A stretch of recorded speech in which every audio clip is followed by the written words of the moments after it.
Shingeki no Kyojin Final Season. Gils, episode pembukanya epic banget. Tapi itu mereka siapa anjir? Ini bocah siapa? Mana Eren woi? Mikasa mana? Levi mana? What happened anjay? Borneo Otaku. Ya halo guys, salam bawang. Yang ditunggu-tunggu akhirnya telah tayang.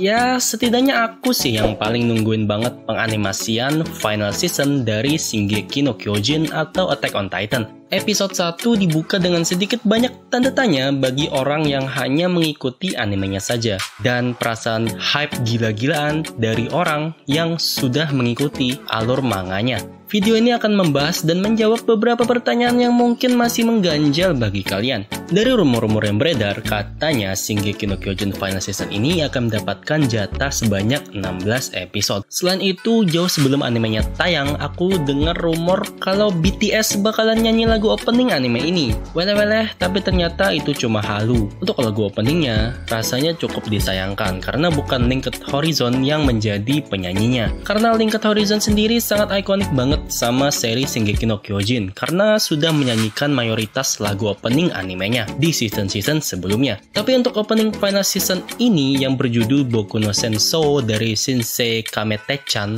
tidak kalah bagus dari opening-opening sebelumnya.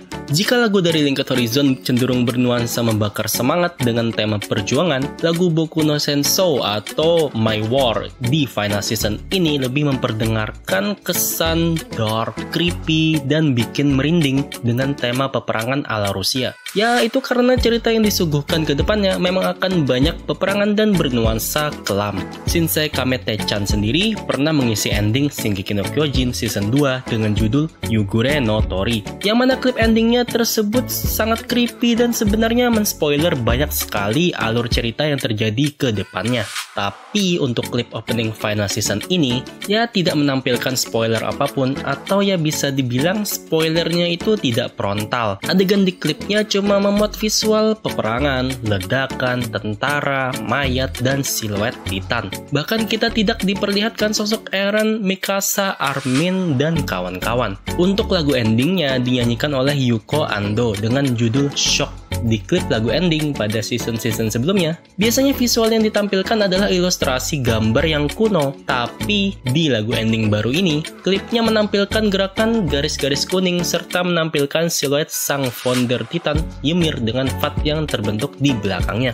Jadi untuk opening dan endingnya, dari segi konsep penyajian visual sangatlah berbeda dari biasanya. Bagaimana menurut kalian tentang konsep opening dan ending yang baru ini?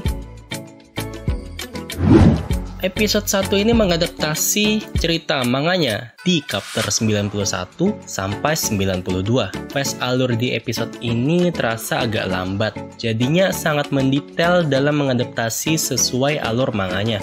Tapi apakah 16 episode anime cukup untuk mengadaptasi seluruh ceritanya? Jika kita asumsikan satu episode memuat 2 chapter, maka total adaptasinya hanya 32 chapter atau sampai dengan chapter 122. Sedangkan kemungkinannya makanya akan tamat mungkin di chapter 140. Kalaupun dipadatkan sampai tamat dengan jatah 16 episode, rasanya jadi kurang puas dan terlalu maksa. Jadi kemungkinan kelanjutannya atau pertarungan terakhirnya akan kita saksikan dengan split core atau jeda satu musim, kayak format part 2 di season 3. Atau bisa jadi sisa chapternya akan dibuat dalam format movie atau OVA atau semacamnya. Alur pada episode ini merupakan lanjutan dari anime Shingeki no Kyojin season 3 dengan setting 4 tahun setelah Eren beserta kawan-kawan menghabisi semua mindless Titan di luar dinding dan berhasil melihat laut serta mengetahui bahwa kehidupan di luar dinding jauh dari apa yang mereka bayangkan sebelumnya. Kebebasan yang dikira akan didapatkan setelah membasmi semua Titan di luar dinding malah membuahkan kenyataan yang sangat menyakitkan. Karena faktanya, musuh mereka sesungguhnya bukan Titan, tapi seluruh manusia di luar Pulau Paradis. Judul episode 1 ini adalah Sisi Lain Lautan. Judul ini menunjukkan bahwa di luar Pulau Paradis atau di luar pulau tempat Eren berada dipenuhi dengan peperangan antar manusia. Sesuai judulnya, maka yang diceritakan pada episode ini adalah kondisi di luar Pulau Paradis. Lebih tepatnya sih dengan mengambil sudut pandang dari pihak militer Marley. Jika kita melihat ke situs My Animalist, di Shingeki no Kyojin final season ini, Rainer berperan sebagai pemeran utama atau protagonis. Adegan dibuka dengan diperlihatkannya karakter-karakter baru, seperti bocah cowok bernama Falco yang terkapar di tengah medan peperangan. Dia diselamatkan oleh kakaknya yang bernama Colt, hingga berhasil memasuki tempat yang aman di benteng parit pasukan Marley. Kita disajikan dengan peperangan antara pihak militer Marley yang memanfaatkan kekuatan Titan dari bangsa Eldia melawan militer aliansi Timur Tengah. Benteng Slava adalah benteng terakhir dari musuh Marley. Jika berhasil ditaklukkan, maka kemenangan ada di pihak Marley. Jadi nih ya, selama 4 tahun time skip ini, Marley sibuk berperang dengan aliansi negara lain semenjak kehilangan kepemilikan kekuatan Female Titan dan Colossal Titan yang direbut pihak Eren atau pihak Paradis. Diceritakan pula ada 4 bocah kandidat pewaris kekuatan Titan Armor milik Rainer, yaitu Gaby, Falco, Udo, dan Zofia. Di antara keempat bocah itu, yang paling mencolok adalah sosok Gaby H, dimana Gaby ini yakin sekali akan dipilih sebagai pewaris Titan Armor karena dia memiliki keteguhan hati dan kebencian yang sangat besar untuk menaklukkan atau memusnahkan para Eldia yang ada di Pulau Paradis. Para keturunan Eldia di Marley sudah dicuci otaknya untuk bersumpah setia pada Marley. Para ras Eldia ini harus patuh karena beranggapan mereka harus menebus dosa leluhur mereka dengan membunuh para Eldia yang ada di Pulau Paradis. Diperlihatkan bahwa militer dunia sudah memiliki kereta lapis baja yang dipersenjatai artileri anti-Titan, yang mana pelurunya bisa menembus armor Titan. Dengan adanya senjata ini, para shifter Titan Marley berpotensi bakalan dikalahkan dan dibunuh. Karena Marley dikenal terlalu mengandalkan kekuatan para Titan, jadi wajar jika negara lain fokus untuk membuat senjata anti-Titan.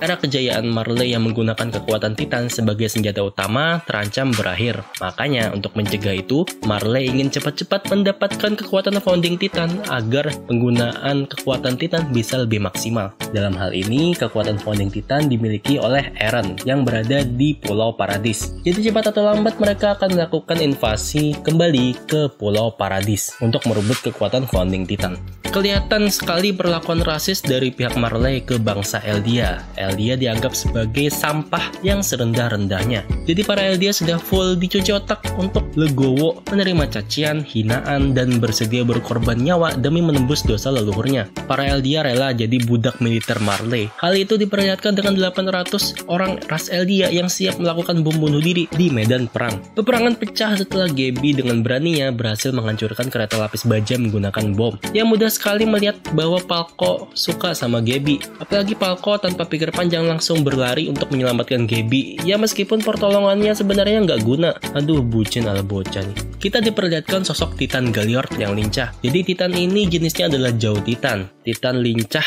yang di season sebelumnya dimiliki oleh cewek lesbi bernama Ymir. Jadi sekarang posisinya Ymir sudah dimakan oleh Galliard dan mewariskan kekuatan Jauh Titan. Muncul juga Cart Titan. Nah, ini adalah Titan yang menyelamatkan Zeke di season 3 sebelumnya. Titan ini spesialis pembawa senjata di punggungnya. Falco menolong musuh yang terluka, dan kita diperlihatkan bahwa sama seperti Marley, pihak musuh juga menganggap para ras Eldia adalah iblis yang hina. Jadi, di mata dunia, Eldia adalah ras yang sangat dibenci dan dihinakan.